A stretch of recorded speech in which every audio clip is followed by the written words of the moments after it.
Como é que você quer que o Brasil cresça, sendo que o governo federal já herda em 2018, na eleição do Bolsonaro, quando ele assume o governo e sua equipe, já herda uma dívida pública de mais de 4 trilhões de reais. E o governo federal, no meio da pandemia, teve que pegar ali, ultrapassar o teto de gasto com mais de 1 trilhão de reais para salvar a população da pandemia, do vírus. É isso que o pessoal precisa saber, porque senão vai todo mundo jogar essa culpa no presidente Bolsonaro, que o Brasil tá ruim e não tem dinheiro para investir. Não é assim que funcionam as coisas. Mas como que essa dívida nasce, ou pelo menos aonde que ela piora?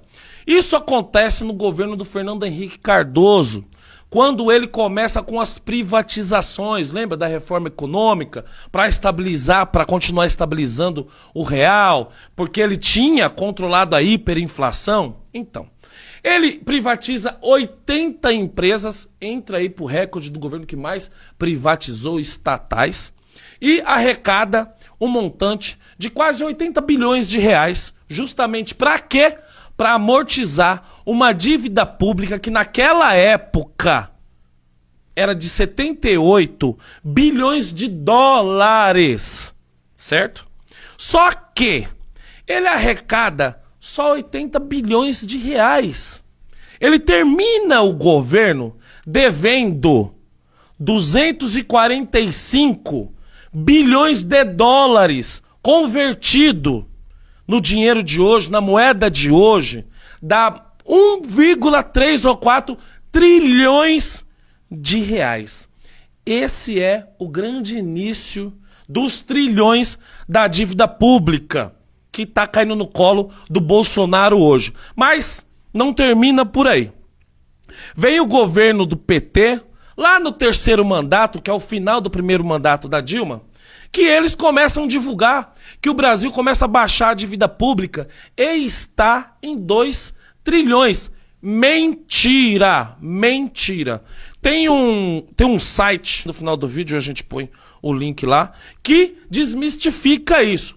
O Brasil naquele momento, em 2014, devia mais de 3 trilhões. Isso era a maquiagem do governo para reeleição.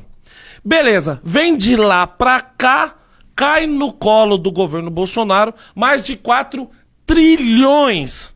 Você viu, em ordem cronológica, como que o Brasil hoje ele é endividado, tendo que trabalhar, produzir riqueza só para pagar juros da dívida pública federal? Lembra-se, dívida pública federal é a externa e a interna. Mas não acaba por aí esses arrombos que vem fazer efeito hoje.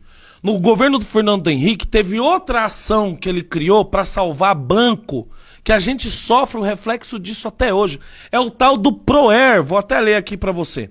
Se chamava Programa de Estímulo à Reestruturação do Sistema Financeiro Nacional. O ProER foi um dos maiores esquemas, ou foi uma das maiores movimentações financeiras do dinheiro público para salvar instituições bancárias que estavam quebrando. Por quê?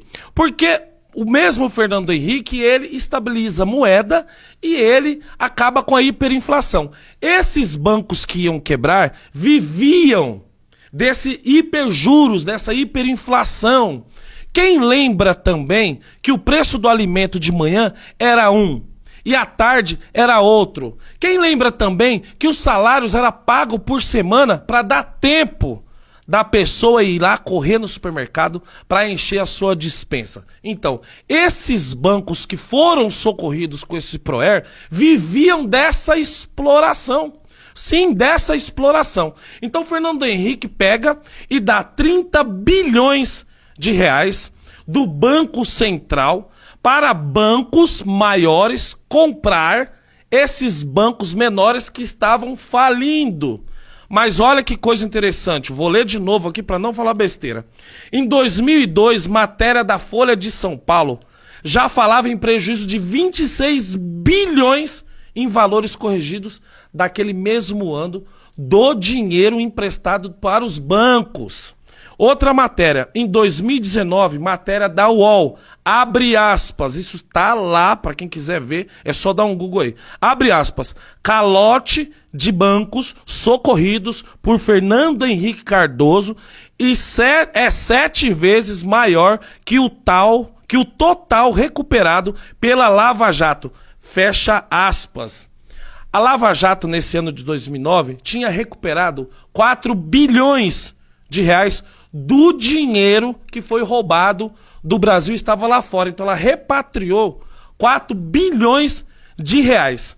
Esse dinheiro emprestado pelo Proer, lá para Fernando Henrique Cardoso, ele era 7 vezes maior que o dinheiro recuperado da Lava Jato. Então você faz ideia do montante, né, dessa dívida pública. Isso também vira dívida pública. E não é só isso, outras coisas. É só um exemplo para refrescar a memória do cidadão que não lembra, não conhece ou esqueceu que o arrombo hoje da dívida pública que está caindo no colo do governo Bolsonaro não é dele. Isso é de quase 30 anos de política econômica dos outros governos no Brasil aqui.